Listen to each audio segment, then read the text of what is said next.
dates it all the way back to 2016. Let's hear it for Gary! Woo!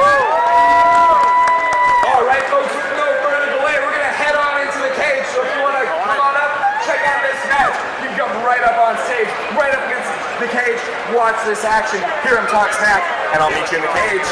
Yeah, I'm going on the side.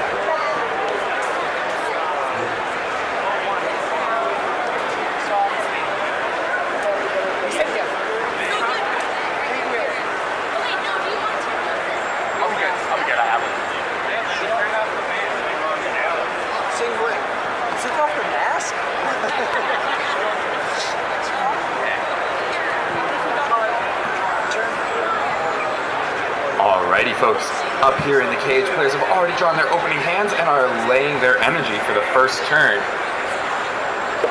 We've got Aquas, and Darkus on Matt's side, Arliss, Aquas, and Darkus on Gary's.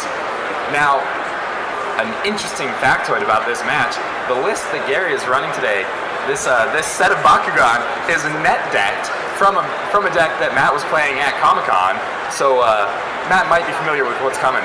Alright, let's go into this first roll. And here we are.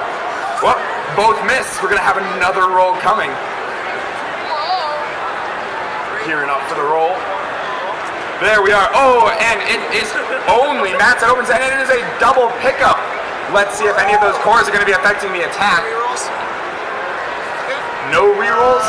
Let's see if there are any effects in the victory phase. Nope, no effects there. We're just going to do 7 damage. Nice, quick, good start for Matt. 5, 6, 7, and the full 7 gets through. That's a solid first turn. No plays from either player. And here we are, heading into the second turn. Players draw. And they've energized. Alrighty. We've got an Aquas from Matt's side and the Arliss from Gary's. And here comes the roll. Oh, and this time they both open. We have a brawl. There's no core pickup on Matt's side. That means that Gary is going to be advantaged in this combat. Looks like he's holding a plus 250 to his B power. 1350 Baku power on Gary's side. That is pretty huge. It's hard to overcome that with only 2 energy. 500 Baku power on the Aquas Pegasus on Matt's side. That's a huge difference. Only 2 energy available to try to change that. There's a pretty good chance that Matt's just going to take it. Yep. No effects, nothing in the victory phase, just taking damage. 5, 6 damage, and it gets in for the full amount. Alright. Going into the third turn, these boards are looking remarkably similar. No actual plays from either player on the first 2 turns. Alright, players have drawn and are getting ready to energize for the third turn. So far there have been no developments of hero cards, evolutions, no cards played in combat, nothing like that. Both players are still going to have the full 5 cards available to them.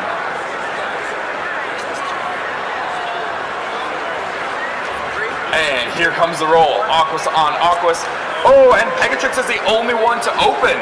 Let's see if we've got a reroll or anything coming from Gary's side. He seems to be pondering if he's got any effects before we go to victory phase. 3 energy available for Matt. Same thing for Gary. 5 damage if it gets in. The damage isn't that huge, but the fact that it sets Matt up for a team attack next turn is the thing that Gary's probably considering more. Alright, just taking the 5 this turn. In the victor phase, we've got an evolution coming. 3, 4, 5. Gary did hit a Pact of Darkness on that 4th damage, so there the consideration was just whether a card in hand was worth more than 1 more card in the deck. Pact of Darkness, you can discard cards from your hand to stop the damage there. Alright. Players drawing for the 4th turn. So, this turn, if Matt's able to win the combat, he's going to have a team attack where all of his Bakugan will attack. That'll make it so that the evolution that he developed last turn is really threatening. Here comes the roll. Oh! Let's see if that's ticking. Nope, it is not. Alright, we've got a re-roll coming in from these players. And they miss again! Wow! Alrighty, folks. And here comes the roll. Wow. Once again, they hit each other in the middle. Neither picks up a core, neither sticks, neither opens. It's getting tense. Oh! The awkward Fangzor from Gary's side is the only one to open. Well, and there's a deep dive. Draw a card and re-roll. Anyone who's seen an Aquos deck played before has probably seen this card hit the table a couple of times. All right, Matt's going for the re-roll. If he's able to win this combat, he is coming in with the team attack. Oh, and he misses on the re-roll. All right, no other effects. Now, Aquos Fangzor only looking at 4 right now. No effects, just 4 damage. 3, 4.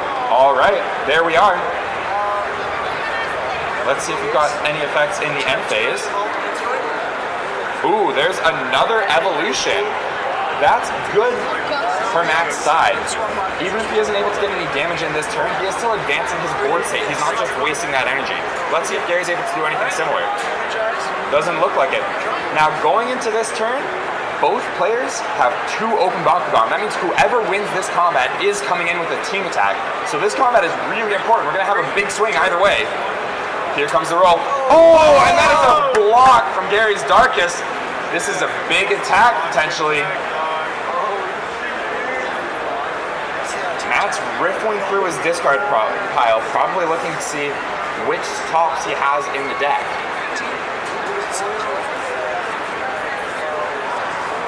A total of 17 damage coming in, and he's just taking it. 4, 5, 6, 7. Ooh, Pact of Darkness. This is coming from a Darkest Bakugan, so he can't use the Pact. 15, 16, 17. Wow! 2 Pacts of Darkness hitting that. Neither of them able to stop that damage because even though it's a team attack, it was the Darkest Bakugans on Gary's side that initiated it. And so Pact of Darkness not able to stop it. Full amount getting in. Down to just 2 cards left in Matt's deck. That said, Matt has 2 evolutions on the field. He's got those 2 cards. If he opens his Bakugan this combat and he's able to win it, then he's going to have his own huge team attack coming in. And he's going to be able to do a similar thing to Gary's deck. We are at the point in the game where Matt's going to have to make some careful considerations about whether or not to energize, because the cards that he has in hand currently and those 2 cards left in his deck, those are the only cards available to him for the rest of the game. A lot of his resources were depleted in losing 17 cards to that team attack. Choosing not to energize on turn 5, that's pretty big. It tells you that all of those cards in hand are important and impactful, and that he wants to be using them to make plays and not just provide energy for other cards. Again, just 1 card left in the deck for Matt. Not a lot of resources left. And here comes the roll. Oh my gosh! Once again, Gary's open. Matt's does not. Let's see if they're... Alright, deep dive coming in.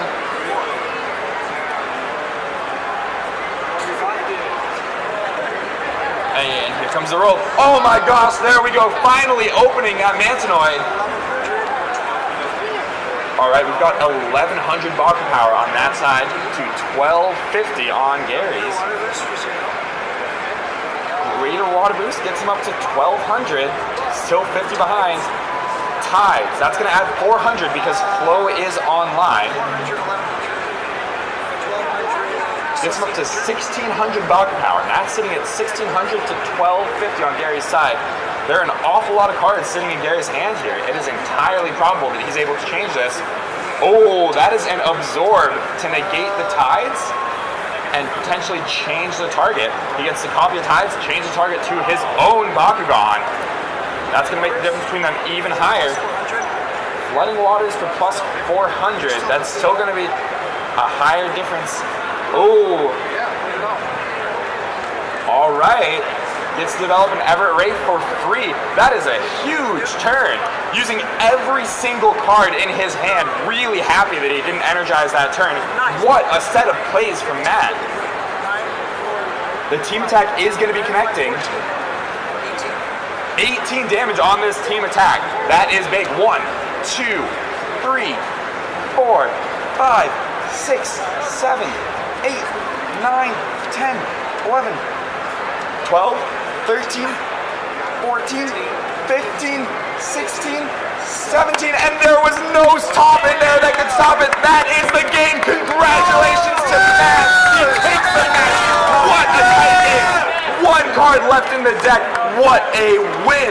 Folks, thank you all so much for joining us. If you liked what you saw today, you want to learn how to play, we've got a demo area right over here. Meet up with one of our employees. Check it out. Learn how to play.